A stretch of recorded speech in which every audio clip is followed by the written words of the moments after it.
Good morning बच्चों। आज हम पढ़ेंगे कि विवाह क्या होता है। बच्चों, क्या आप बता सकते हो कि विवाह क्या होता है? शादियां तो हम सब ने देखी हैं और शादियों में हम जाते भी हैं।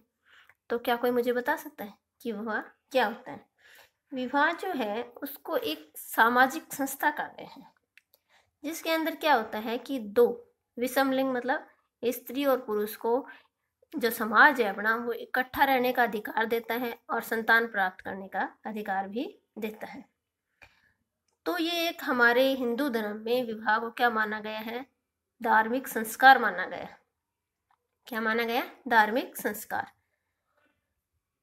कोई भी यज्ञ है, जैसे वैदिक युग में क्या होता था पुराने की, कोई भी यज्ञ है या कोई भी कार्य जो होता है, घर के हवन है कुछ और है, तो उसमें जो है कि जो पति पत्नी होते हैं उन दोनों को इकट्ठा बिठाते हैं। यज्ञ के लिए दोनों का होना जरूरी है। तो उसको जो है समाज, विवाह क्या होता है कि समाज उसको एक स्वीकृति देता है, एक आदमी और एक स्त्री पुरुष को इकट्ठा रहने की, दाम्पत्य जीवन जीने की और संतान प्राप्त करने की। तो आज हम देखेंगे कि विवाह की परिभाषा क्या है, विवाह के उद्देश्य क्या हैं, और जब शादी करते हैं तो जीवन साथी का चुनाव करते समय क्या क्या चीज़ें ध्यान में रखनी चाहिए।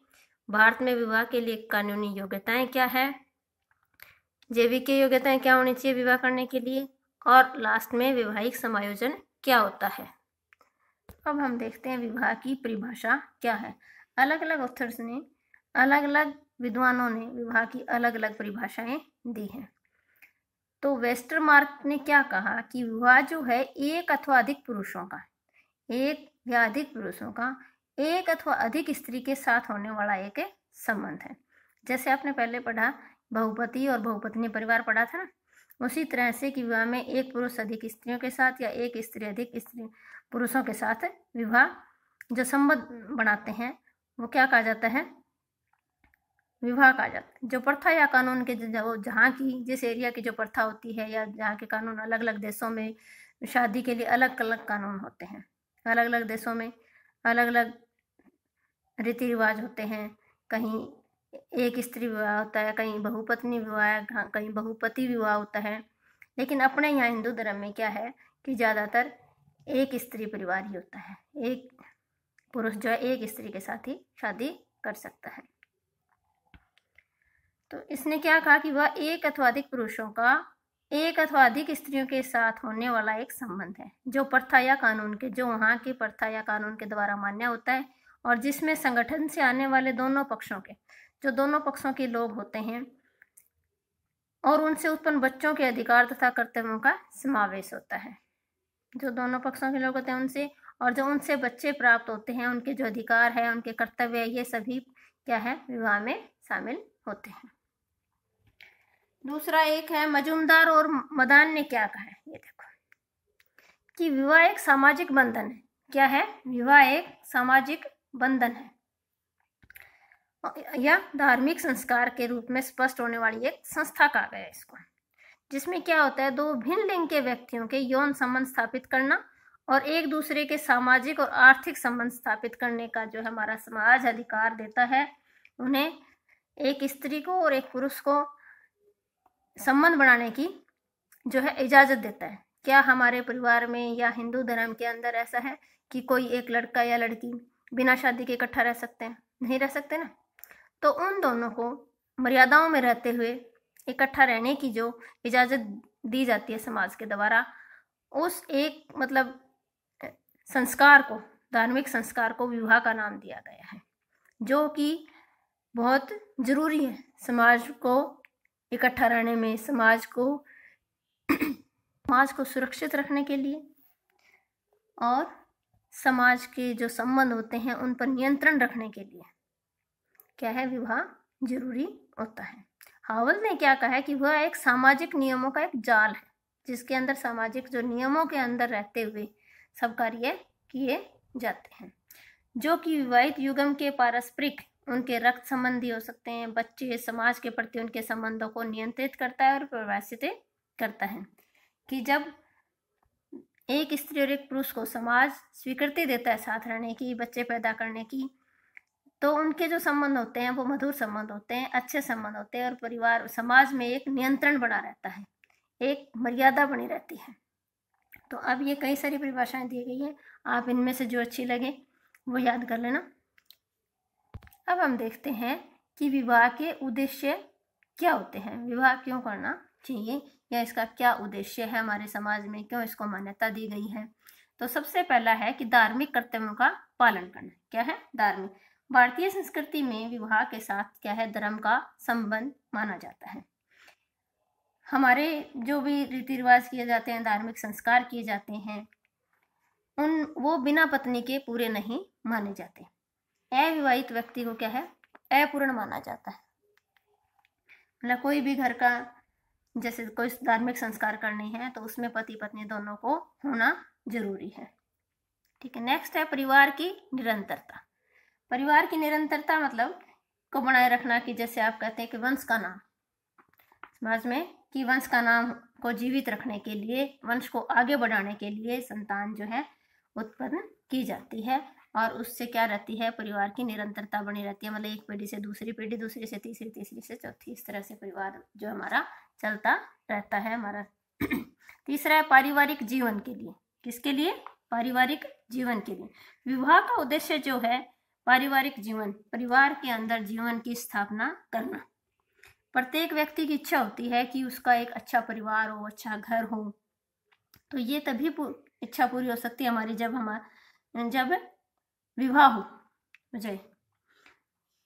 क्या होता है कि आदमी थका आ आता है, या हम घर से कहीं से बाहर से जाते हैं, थके भी आते हैं, तो घर में जाके हमें क्या लगता है? एक सुकून सा मिलता है। जब हम अपने परिवार के सदस्यों के बीच में बैठते हैं, अपने बच्चों के बीच में बैठते हैं, तो हमें एक तसल्ली और सेटिस्फेक्शन का अनुभव होता है, अच्छा लगता है। तो वो कब संभव है? विवाह के द्वारा ही संभव हो सकता है। नेक्स्ट है काम वासना की तृप्ति करना।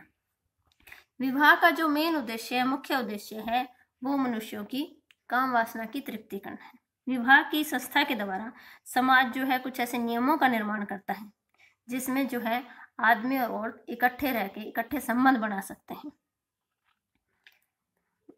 और दूसरा क्या है कि इससे नियंत्रण भी लगाया जा सकता है, कि उनको एक लिमिट होती है उनको संबंध बनाने की, कि जैसे कोई पति पत्नी के अलावा मतलब क्या है कि वो दूसरे किसी पराई स्त्री या पराये पुरुष के साथ कोई संबंध ना बनाए। तो इससे क्या होता है? समाज जो है उसके जो नैतिक मूल्य है वो बने रहते हैं। नेक्स्ट है संतान उत्पन्न करना। विवाह का जो मेन उद्देश्य है, विवाह का मुख्य उद्देश्य क्या होता है? संतान उत्पन्न करना। हिंदू धर्म में क्या कहा गया है कि जो संतान उत्पन्न करने के लिए विवाह जो है एक जरूरी संस्कार माना गया है। नेक्स्ट है व्यक्तित्व का विकास करना। तो स्त्री हो या पुरुष हो, उनके व्यक्तित्व के विकास के लिए क्या जरूरी है? विवाह आवश्यक है। स्त्री और पुरुष जो होते हैं दोनों एक दूसरे के पूरक होते हैं, दोनों एक दूसरे के विकास में सहायक होते हैं, सहायता करते हैं। अकेला आदमी कुछ भी नहीं कर सकता, ना अकेली औरत कर सकती, ना अकेला आदमी कर सकता, दोनों को किसी की सहारे की जरूरत होती है। नेक्स्ट है परिवार के प्रति कर्तव्यों का पालन करना। ये भी हम कब कर सकते हैं? विवाह के द्वारा। हम अपने जो परिवार के कर्तव्य हैं, बच्चों का पालन पोषण करना, बड़ों की सेवा करना, तो ये क्या है? ये भी हिंदू धर्म का एक उद्देश्य है कि परिवार के जो प्रति हमारा कर्तव्यों का पालन है वो भी विवाह के द्वारा किया जाता है। फिर है सहयोगी जीवन। सहयोगी जीवन की स्थापना करना भी विवाह का एक उद्देश्य है। विवाह के बाद जो पति पत्नी होते हैं आपस में प्रेम से, सलाह से, जो भी संकट आते हैं फैमिली के ऊपर, परिवार के सदस्यों के ऊपर, तो दोनों मिलजुल कर उन संकटों का सामना करते हैं। खुशियां आती है तो मिलजुल कर खुशियां मनाते हैं। तो इस तरह से हमारे जीवन के अंदर क्या होती है? एक सहयोगी की आवश्यकता होती है। बच्चों, आज हमने क्या पढ़ा कि विवाह क्या होता है, विवाह की परिभाषा। विवाह क्या होता है कि विवाह जो है एक सामाजिक बंधन है अथवा धार्मिक संस्कार है जो दो भिन्न लिंग के व्यक्तियों, मतलब एक औरत को और एक आदमी को, आपस में जो हमारा समाज है उनको स्वीकृति प्रदान करता है कि वो यौन संबंध स्थापित करें, एक दूसरे के सामाजिक और आर्थिक संबंध स्थापित करने का अधिकार देता है, और बच्चे उत्पन्न करने का, संतान उत्पन्न करने का अधिकार देता है।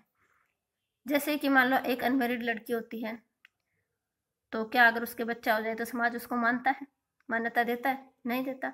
लेकिन शादी के बाद जो है हमारा समाज बच्चे उत्पन्न करने की जो है मान्यता प्रदान करता है।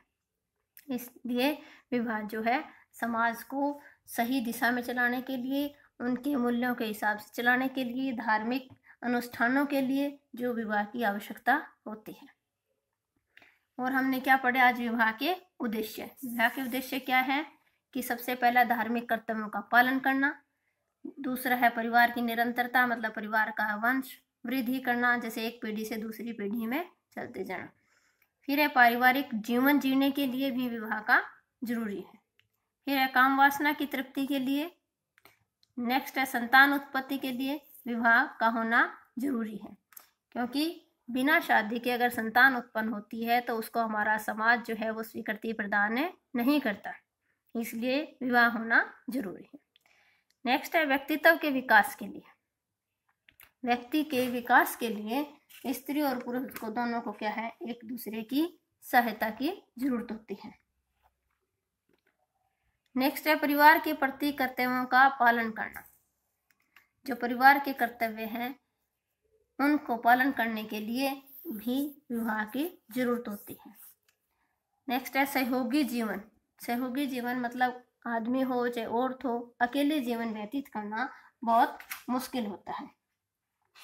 इसलिए क्या है कि एक दूसरे के सहयोग करने के लिए, चाहे खुशी का माहौल हो चाहे संकट की घड़ी हो, तो दोनों मिलके क्या करते हैं, उन का मुकाबला करते हैं और सफल अपने जीवन में, वैवाहिक जीवन में एक सफल जीवन व्यतीत करते हैं। तो बच्चों आपको समझ आया कि विवाह क्या होता है और इसके उद्देश्य क्या है। अब नेक्स्ट हम कल पढ़ेंगे, और आज आप विवाह की परिभाषा, विवाह के उद्देश्य लिखना और याद करना। ओके, थैंक यू बच्चों।